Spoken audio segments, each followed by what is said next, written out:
This program presented by Hamdard Ruabza, the drink of India.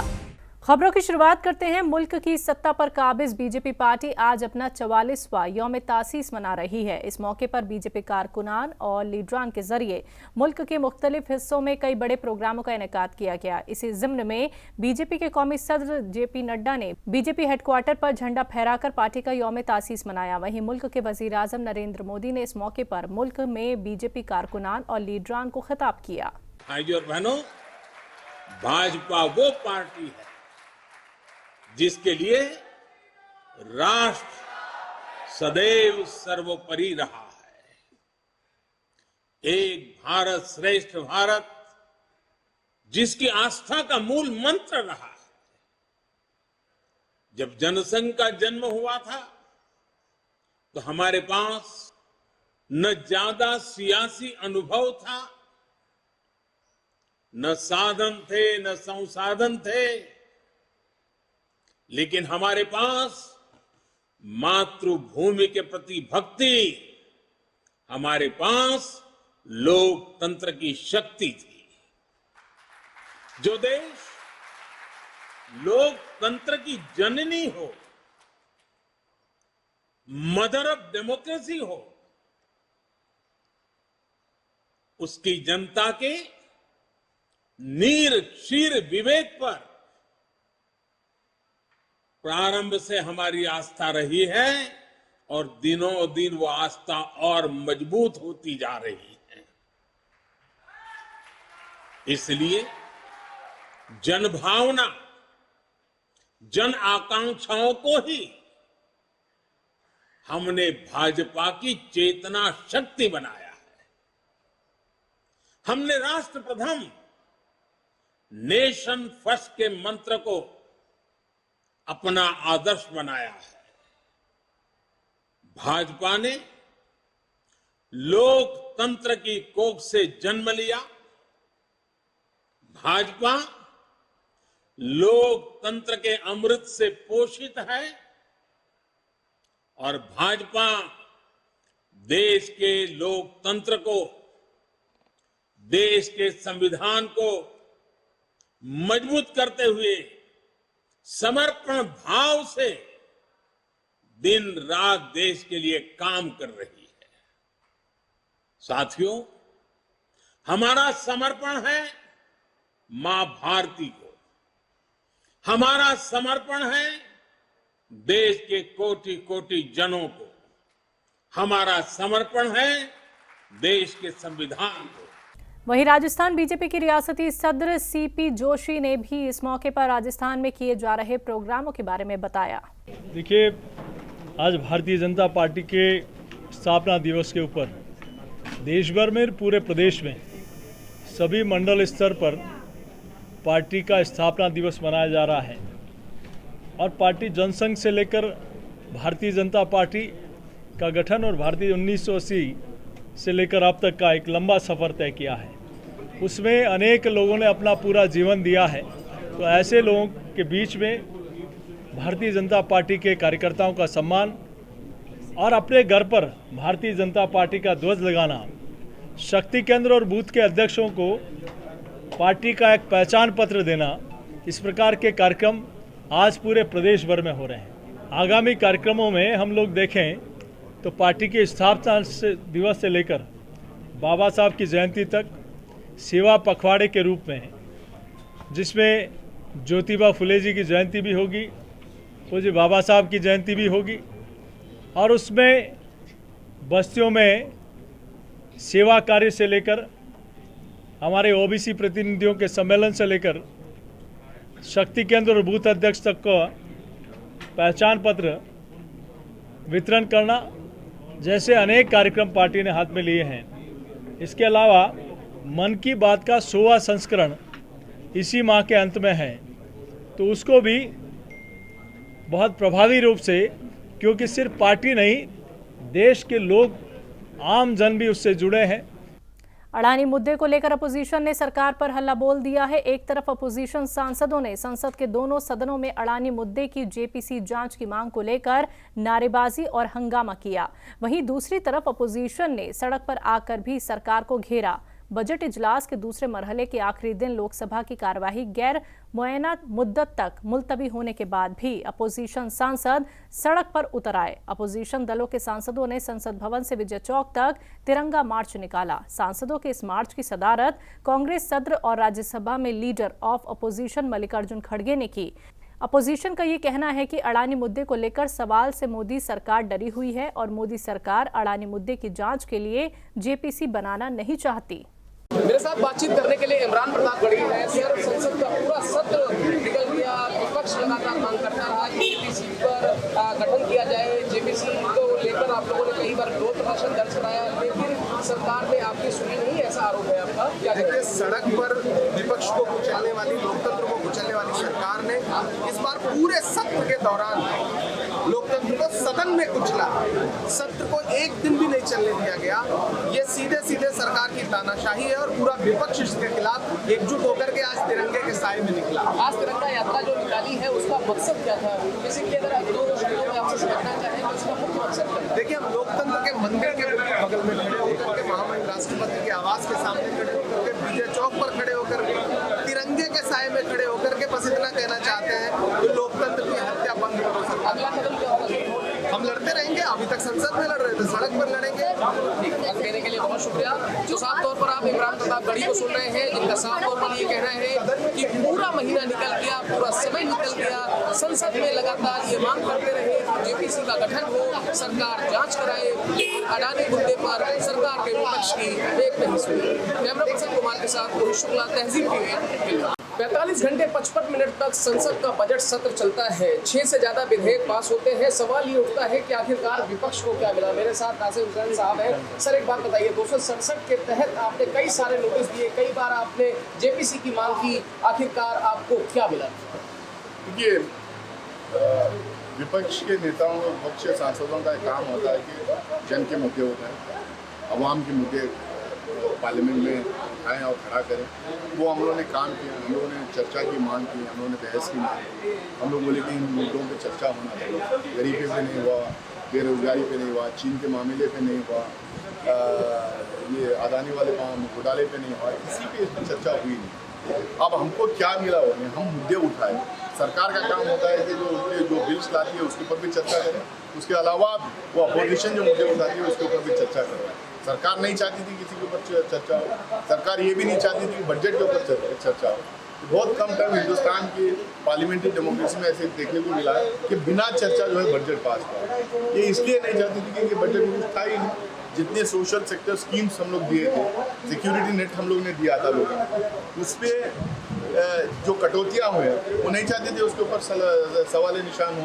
Sir, आज जिस तरीके से तिरंगा यात्रा निकाली गई, 19 से ज़्यादा, लगभग कह सकते हैं कि 19 पॉलिटिकल पार्टी के फ्लोर लीडर आज दिल्ली में एक साथ प्रेस कॉन्फ्रेंस कर रहे थे। आखिरकार क्या संदेश देने की योजना थी? देखिए, जिस तरह से ये प्रजाप्रभुत्व व्यवस्था को ख़त्म करने की कोशिश कर रहे हैं, बोलने नहीं दे रहे हैं, अपनी बात रखने नहीं दे रहे, जन के मुद्दे उठाने नहीं दे रहे, जो बात कर रहा है उसको डिस्क्वालीफाई कर रहे हैं, डरा रहे हैं, धमका रहे हैं, ईडी, आईटी, सीबीआई का इस्तेमाल जो कर रहे हैं, इसको लेके 19 राजनीतिक पार्टियां जो अपोजिशन में हैं वो बाहर निकल के आए, अपना तिरंगा के मान सम्मान के साथ जो है प्रोटेस्ट किए। वज़ीर आज़म प्रधानमंत्री नरेंद्र मोदी ने कहा है कि 2014 से पहले कुछ काम हुआ ही नहीं, हमें और खासतौर पर सरकार को अपनी शक्तियों का ज्ञान ही नहीं था। देखिए, 1947 से लेकर 2014 हम 1947 में हम कहाँ थे, 2014 में कहाँ पहुँचे। पर कैपिटल इनकम, जीडीपी, हमारे एजुकेशनल इंस्टीट्यूशन, एक्सपोर्ट्स ले लीजिए, एग्रीकल्चरल प्रोडक्शन ले लीजिए, इंडस्ट्रियल प्रोडक्शन ले लीजिए, हमारा रेवेन्यू जो ग्रोथ हुआ उसको ले लीजिए, हमारे जितने हेल्थ सेक्टर में जो ग्रोथ हुआ उसको ले लीजिए, पब्लिक सेक्टर यूनिट जो बनी है उसको ले लीजिए। ये तमाम चीज़ें आंकड़े सामने रख के प्रधानमंत्री की बात करें ना। आखिरी सवाल मैं आपसे लेना चाहूँगा चलते चलते, कर्नाटक में आप अपने आप को कितना मजबूत मान के चल रहे हैं, आज कर्नाटक की स्थिति क्या है? कर्नाटक में भारतीय जनता पार्टी बौखला गई। जिस तरह के रुझान आ रहे हैं, जिस तरह के ओपिनियंस आ रहे हैं, आपने देख लिया कि कई टेलीविजन चैनल पे एकदम clear cut victory Congress party को दे रही। इसीलिए प्रधानमंत्री जी संसद में नहीं दिखाई दे रहे, कर्नाटक में दिखाई दे रहे। होम मिनिस्टर संसद में नहीं दिखाई दे रहे, कर्नाटक में दिखाई दे रहे। इसलिए ईडी, आईटी, सीबीआई जो जिस स्टेट में महाराष्ट्र में चुनाव था वहाँ पे पहुँचे थे, वेस्ट बंगाल में चुनाव था वहाँ पे पहुँचे थे, अब कर्नाटक में चुनाव है, इसीलिए सारे ऑफिसर्स का रुख कर्नाटक की तरफ हो गया है। इससे एकदम साफ जाहिर है कर्नाटक में कांग्रेस पार्टी की सरकार बनने जा रही है और एकदम फुल मेजोरिटी के साथ सरकार बनने जा रही है। वक्त देने के लिए बहुत शुक्रिया। तो साफ तौर पर आप नासिर हुसैन साहब को सुन रहे हैं, जिनका ये कहना है कि कर्नाटक के अंदर कांग्रेस की सरकार बन रही है। कांग्रेस सदर मल्लिकार्जुन खड़गे ने प्रेस को खिताब कर मरकजी हुकूमत पर जमकर हमला बोला। उन्होंने कहा कि ऐसा पहली बार हुआ है जब संसद को सरकार ने नहीं चलने दिया। मोदी सरकार डेमोक्रेसी के बारे में तो बहुत बातें कहती है, लेकिन जो कहती है उसके तहत चलती नहीं। और आपको एक ही उदाहरण बताऊं, 50 लाख करोड़ का बजट केवल 12 मिनट में पास किया गया। और वो हमेशा कहते गए कि अपोजिशन पार्टी को इंटरेस्ट नहीं है वो डिस्टर्ब, लेकिन डिस्टर्बेंस तो रूलिंग पार्टी से हुआ। और जब कभी हम बोलने के लिए उठते थे और हम नोटिस देते थे, नोटिस की चर्चा की मांग जब करते थे, तब वो हमको बोलने नहीं देते थे। और ऐसी पहली बार हुआ।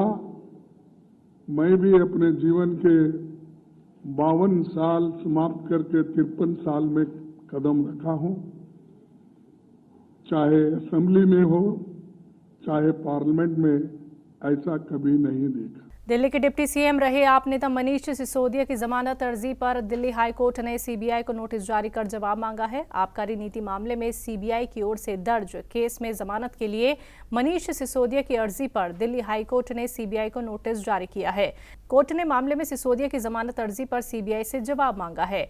दिल्ली हाई कोर्ट ने सीबीआई से 2 हफ्ते में जवाब मांगा है। दरअसल मनीष सिसोदिया ने निचली अदालत के उस ऑर्डर को चुनौती दी है जिसमें राउज एवेन्यू कोर्ट ने उनकी जमानत अर्जी खारिज कर दी थी। मामले की अगली सुनवाई 20 अप्रैल को होनी है। उधर मनी लॉन्ड्रिंग मामले में जेल में बंद दिल्ली सरकार के साबिक वजीर सत्येंद्र जैन को दिल्ली हाई कोर्ट से बड़ा झटका लगा है। कोर्ट ने सत्येंद्र जैन की जमानत अर्जी को खारिज कर दिया है। ईडी ने सत्येंद्र जैन को मनी लॉन्ड्रिंग केस में 30 मई को गिरफ्तार किया था। उन पर इल्जाम लगाया गया है कि जैन ने मुबैना तौर पर दिल्ली में कई शेल कंपनियां बनाई या खरीदी थी। उत्तर प्रदेश की योगी सरकार ने मुस्लिम तबके के बुनकर बिरादरी के लिए बिजली में फ्लैट रेट की तजवीज़ को आज से ही लागू कर दिया है। इसके तहत अब बुनकर बिरादरी के लोगों को अपना बिजली का बिल फ्लैट रेट में देना होगा, जो कि काफी दिनों से बुनकर बिरादरी की मांग थी। वजीर आला योगी आदित्यनाथ ने बुनकर बिरादरी की मांग को समझते हुए कैबिनेट की बैठक में ये तजवीज़ पास कर दी है और अब ये रियासत भर के बुनकरों को फ्लैट रेट में बिजली फराहम होगी। मऊ पहुंचने पर रियासती वजीर बराए अक़लियती बहबूद दानिश आज़ाद अंसारी से बुनकर बिरादरी के लोग मिले और उन्होंने सीएम के इस फैसले पर उनका शुक्रिया अदा किया और कहा कि आज सही मायनों में योगी सरकार के तौर पर उनको एक ऐसी सरकार मिली है जो कि बिना भेदभाव के सभी तक फायदा पहुंचाने के लिए काम कर रही है। उत्तर प्रदेश की हम सब की योगी सरकार ने तमाम हमारे मुस्लिम भाइयों को, बुनकर भाइयों को ईद से पहले ईदी के तोहफे के रूप में हमारे बुनकर भाइयों को फ्लैट रेट का तोहफा दिया है। मैं तमाम बुनकर भाइयों की तरफ से माननीय मुख्यमंत्री जी का धन्यवाद ज्ञापित करता हूँ। जिस तरीके से आज पूरी संजीदगी से हमारे पासमानदा भाइयों के, बुनकर भाइयों के तरक्की के लिए, हमारे मुस्लिम कौम की तरक्की के लिए हमारी योगी सरकार काम कर रही है और आज जो एक ऐतिहासिक फैसला लेते हुए माननीय मुख्यमंत्री जी ने बुनकर भाइयों को फ्लैट रेट में बिजली देने का जो ये प्रावधान लागू किया है, तमाम बुनकर भाइयों में इस फैसले से, मुख्यमंत्री जी के इस फैसले से बहुत खुशी का माहौल है। आज मैं जनपद मऊ में हूँ और मऊ में भी तमाम बुनकर भाई मुझसे मिले और उन्होंने शुक्रिया अदा किया है मुख्यमंत्री जी को और एक भरोसा जताया है कि आज उत्तर प्रदेश में योगी आदित्यनाथ जी के रूप में उनको एक ऐसा मुख्यमंत्री मिला है जो सही मायनों में बुनकर भाइयों की तरक्की के लिए काम कर रही है। और हम इसी तरीके से चाहते हैं कि सरकार हमारे बेहतरी के लिए ऐसे ही संजीदगी से काम करते रहे। मैं तमाम बुनकर भाइयों को बधाई देता हूं और मुख्यमंत्री जी को शुक्रिया अदा करता हूं कि उन्होंने ईदी के तौर पे बुनकर भाइयों को फ्लैट रेट का तोहफा दिया। राजस्थान में एक बार फिर कांग्रेस की गुटबाजी सामने आई है। जयपुर के किशनपोल विधायक और राजस्थान हज कमेटी के चेयरमैन अमीन कागजी ने यूडीएच वजीर शांति धारीवाल पर कड़े इल्जाम लगाए हैं। आप मेरी बात करो किशनपोल में, मैं पिछले 10 महीने में 10 छुट्टियां ले चुका मंत्री हूँ। इसके साथ मेरे को एक्शन दे दो, नहीं दूंगा। सारे कोटा ले जाओ, कोटा से ही सरकार बन जाएगी, कोटा में जीत के आ जाएंगे सारे के सारे। नंबर 1 मंत्री है ना, जीत जाएंगे वो। ये तो होता है क्या? जयपुर में हमारे को 4-4 सीटें मिली है, निगम में एक्शन नहीं है, एएन नहीं है, सरकार पैसा देती है, सरकार ने पैसे देगी योजनाएं बनाने के लिए। एक्शन किसको बोले? अगर एएन की बनेगी योजनाएं, कहाँ जाएगा वो पैसा? 50 करोड़ रुपए मैं मुख्यमंत्री जी से सैंक्शन करा के सीधे इसके लेके आया और मुख्यमंत्री जी ने 1.5 साल पहले 2 साल पहले बजट में दे दिए। आज तक उसका टेंडर नहीं करा पाए मंत्री। ये मंत्रालय चलेगा? 276 करोड़ रुपए फिल लिया है, हम पार्शलिटी करते हैं, घोर अपमान करते हैं लोगों का। मैं 10 बार उनके साथ जाके सचिवालय में विधानसभा में मिल लिया। अरे भाई मेरे अंकल, मेरे बुजुर्ग, मेरे पिताजी के साथ रहे हुए आदमी, तो कृपा कर दो। कब तक हम उधार के एक्शन और उधार एजेंसी से काम चलाएंगे? ऐसे होता है कोई? मुख्यमंत्री जी ने 25 करोड़ रुपए सड़कों के, 10 करोड़ सड़कों की दे दिए। पीडब्ल्यूडी भी प्रस्ताव तो पीडब्ल्यूडी में एक्शन चाहिए नहीं, ये बना के देंगे ना, पीडब्ल्यूडी थोड़ी बना देगी, समझते ही नहीं है। जयपुर यूं तो अपनी खूबसूरती और तारीखी अहमियत से देसी विदेशी सयाहों को अपनी ओर खींचता है। लाखों सयाह जयपुर में तारीखी आमिर किले को देखने जाते हैं तो किले के गेट तक चढ़ाई पर हाथी की सवारी का लुत्फ सयाहों की खुशी को दोगुना कर देता है। यही वजह है कि जयपुर में हाथी सवारी भी दुनिया भर में मशहूर हो चुकी है। राजस्थान में जयपुर एकमात्र ऐसी जगह है जहाँ हाथी पाए जाते हैं और इसीलिए हाथियों के लिए यहाँ 2010 में देश का पहला हाथी गाँव बसाया गया। एक ऐसा गांव जो पूरी तरह से हाथियों के लिए वक्फ है, जिसमें हाथी और उन्हें पालने वाले कुल 63 परिवार रहते हैं। हाथी गांव जयपुर आने वाले सयाहों के लिए खुसूसी तवज्जे का मरकज बन गया है। सयाह हाथी सफारी का लुत्फ उठाने के लिए भी यहां पहुंचते हैं। यहां हाथियों के लिए तालाब, हॉस्पिटल, महावतों के लिए हॉस्पिटल, बच्चों के लिए स्कूल जैसी सभी सहूलियात फराहम हैं। हाथी गाँव करीब 100 एकड़ पर बसा हुआ है। यहाँ पर अभी करीब 86 हाथी रहते हैं। हाथियों की पहचान के लिए हर एक हाथी के कान के पास माइक्रोचिप लगाई गई है, जिसमें हाथी का नाम और रजिस्ट्रेशन नंबर फीड होता है। राजधानी जयपुर एक ऐसी जगह है जहां आज भी हाथी पाए जाते हैं और आज इस वक्त हम मौजूद हैं जयपुर के हाथी गांव में। ये देश का पहला हाथी गांव है जहां हाथी और उनको पालने वाले महावत अपने परिवार सहित रहते हैं। आज हमारी खास रिपोर्ट में हम आपको बताएंगे हाथी गाँव क्यों और किस लिए बसाया गया और आज यहाँ रह रहे हाथी और हाथी पालकों की स्थिति क्या है। सबसे ज़्यादा जो हाथी पाए जाते हैं वो जयपुर के अंदर ही पाए जाते हैं, क्योंकि जयपुर ही एक एकमात्र ऐसा शहर है जहाँ पर हाथी की सवारी एक मोनूमेंट्स में और हाथी की सवारी के लिए एक स्पेशल तौर पे हाथी गांव बना हुआ है। तो इस हाथी गांव के अंदर देशी विदेशी पर्यटक दिन भर आते जाते रहते हैं और हाथी की सवारी का आनंद लेते हैं। This program presented by Hamdard Ruabza, the drink of India.